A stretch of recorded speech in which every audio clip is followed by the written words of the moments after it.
ನಾವು ಈಗ product development ಜೊತೆಗೆ ಅದನ್ನ ಯಾವ ಟೈಮಲ್ಲಿ ಲಾಂಚ್ ಮಾಡಬೇಕು, ಯಾರಿಗೆ ಲಾಂಚ್ ಮಾಡಬೇಕು ಅನ್ನೋದು ಕರೆಕ್ಟ್ ಗೊತ್ತಿರ್ಬೇಕು ನಿಮಗೆ.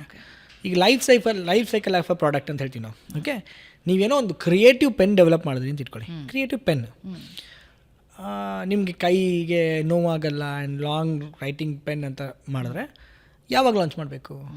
ನೀವು either you have to launch in the month of January or you have to launch in the month of May.